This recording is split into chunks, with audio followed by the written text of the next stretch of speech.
नमस्कार दोस्तों, welcome back to my channel. दोस्तों, आज मैं फिर एक नए वीडियो लेके आई हूँ। आज का मेरा टॉपिक है पेरेंटिंग टिप्स।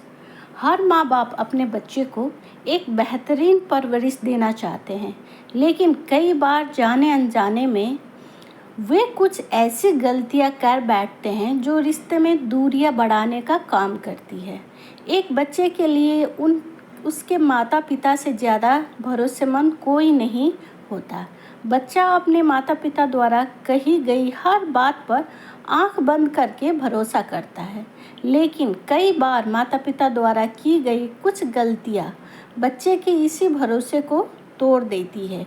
जाहिर है, कोई भी पेरेंट्स जानबूझकर अपने बच्चे का भरोसा खोना नहीं चाहेंगे, लेकिन कई बार जाने अनजाने में ही वे कुछ ऐसा कर बैठते हैं जिससे उनके बच्चे का उन पर से विश्वास खत्म सा होने लगता है।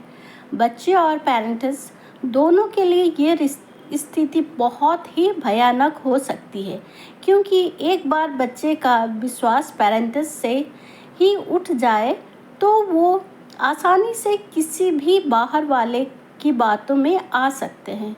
वही पेरेंट्स के लिए ये उनकी परवरिश का सवाल हो जाता है। आज हम कुछ ऐसे ही पेरेंटिंग मिस्टेक्स के बारे में बात करेंगे जो एक क्रिटिकल सिचुएशन पैदा कर सकती है। नंबर 1, हमेशा किए गए वादे ना निभाना। कई पेरेंट्स की आदत होती है कि वो बच्चे की किसी जिद को टालने के लिए उनसे कोई झूठ मूठ का वादा कर देते हैं और फिर उसे नहीं निभाते। जाहिर है, यह बहुत नॉर्मल लगता है और पेरेंट्स का मानना है यह होता है कि ऐसा करके बच्चा जिद बंद कर देगा और बाद में तो भूल ही जाएगा। कभी कभार ऐसा करने में कोई दिक्कत नहीं, लेकिन बार बार अगर आप ऐसा करते हैं तो ये आदत बच्चे के मन में धीरे धीरे अविश्वास पैदा करने लगती है और आगे चलकर वो आपकी किसी बात पर जल्दी यकीन नहीं कर पाते। नंबर 2, बच्चों के इमोशंस को नज़रअंदाज करना। बच्चे के लिए छोटी छोटी बातें भी बहुत मैटर करती है। कई बार पेरेंट्स को बच्चों की परेशानी बहुत बचकानी और मामूली लगती है और वे उसे हंसी मजाक में ले जाते हैं। हो सकता है कि वो परेशानी कोई परेशानी भी ना हो या बहुत ही मामूली हो, लेकिन बच्चे की किसी भी प्रॉब्लम को नज़रअंदाज करने के बजाय उसे ध्यान से सुने। यह ध्यान रखें कि बच्चों के इमोशन समझना भी काफ़ी इम्पॉर्टेंट है। अगर आप ही उनके इमोशन को नज़रअंदाज करेंगे तो धीरे धीरे बच्चा आपसे दूरी बनाने लगेगा। नंबर 3, जब बच्चा गलती करे स्वीकार तो ना बने सख्त। बच्चे को ईमानदार बनाना और सही गलत का फ़र्क सिखाना पेरेंट्स की ही जिम्मेदारी होती है, लेकिन इसका यह मतलब बिल्कुल भी नहीं कि बच्चे की हर गलती पर आप सख्त रवैया दिखाएं।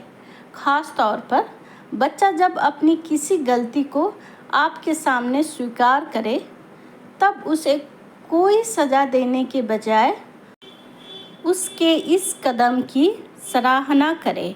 अगर आप हमेशा ही बच्चे के प्रति सख्त रहेंगे तो हो सकता है वो बाद में वो सज़ा के डर से अपनी गलतियों को छिपाना शुरू कर दे।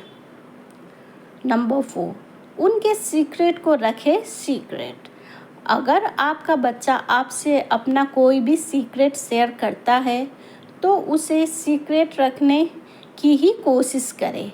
कई बार पेरेंट्स बच्चों के सीक्रेट को मजाक में ले जाते हैं और सभी के सामने उगल देते हैं।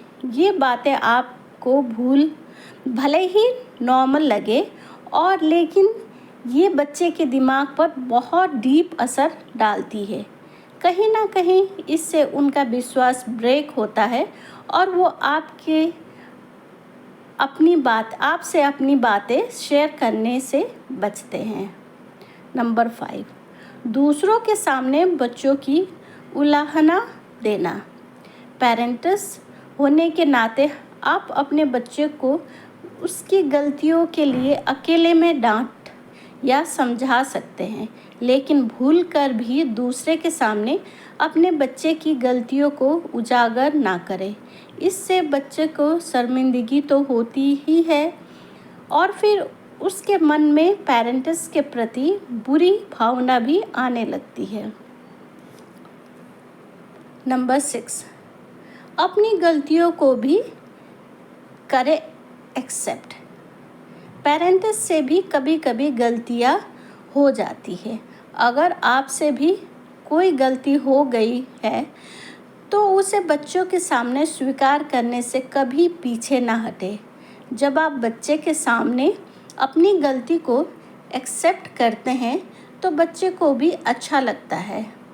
ये छोटी सी आदत उन्हें गलतियों से सीखने और उन्हें बार बार ना दोहराने की सीख देती है।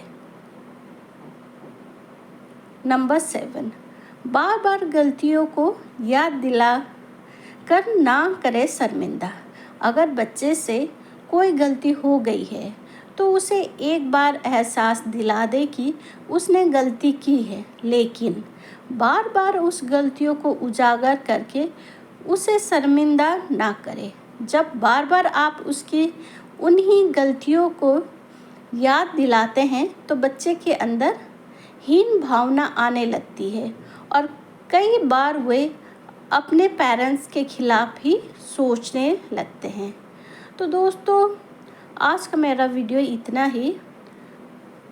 अगर अच्छा लगे तो प्लीज़ लाइक, शेयर और सब्सक्राइब कीजिए और बेल आइकन ज़रूर प्रेस कीजिएगा ताकि जो भी मैं वीडियो अपलोड करूं उसका नोटिफिकेशन आ जाए और ऐसे ही हमारी मुलाकात होती रहे। धन्यवाद दोस्तों, आपका दिन शुभ हो।